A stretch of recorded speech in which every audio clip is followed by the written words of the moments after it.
සෑම දිනාටම තෙරුවන් සරණයි. මම අම්පාර දිස්ත්‍රික්කයේ මායාදුන්න විහාරස්ථානයේ විහාරාධිපති ස්වාමින් වහන්සේ නවක්‍රියාවේ ශාසන රතන ස්වාමින් වහන්සේ තමයි මේ කතා කරන්නේ. ඉතින් අප විහාරස්ථානයේ ඓතිහාසික පූජනීය ස්ථානයක් වශයෙන් මේ වෙන විට විහාරස්ථාන අතුරින් පුරාණ රජමහා විහාරස්ථානයක් බවට පත් වෙලා තිබෙනවා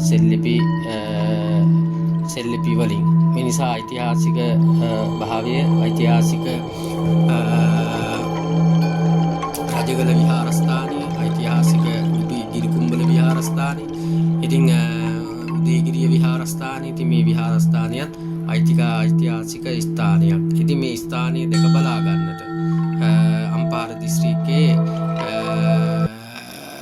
අම්පාර දිස්ත්‍රික්කයට අයත් නැගෙනහිර පළාතේ මායාදුන්න ගොනාගොල්ල ග්‍රාමයේ අංක 30 ජනපදයේ තමයි මේ විහාරස්ථානයේ පිහිටලා තිබෙන්නේ. ඉතින් හරිම සුන්දර ගල්තලාවක පිහිටා තිබෙන විහාරස්ථානයක්. ඒ නිසා ඒ දැක බලා ගන්නට ඔබ සියලුම දෙනාම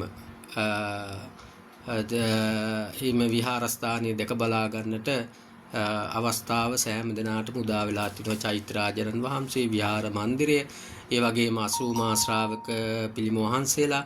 ඉතින් මේ වගේ මේ පූජනීය ස්ථානයේ ඒ විහාරාංගවලින් අංග සම්පූර්ණ වී තිබෙනවා. ඒ නිසා අපි සිහිපත් කරනවා විහාරාධිපති ස්වාමින් වහන්සේ වශයෙන්, නවක්‍රියාවේ ශාසන රතන ස්වාමින් වහන්සේ වශයෙන් මේ විහාරස්ථානයේ දැක බලාගෙන වැඳුම් පිදුම් කරගන්නට විහාරස්ථාන සදැහැති දායක පින්තුන් පැමිණෙන මෙන් බොහොම කාර්නිකව සිහිපත් කරනු ලබනවා. හැම දිනාටම සම්මා සම්බුදු සරණයි.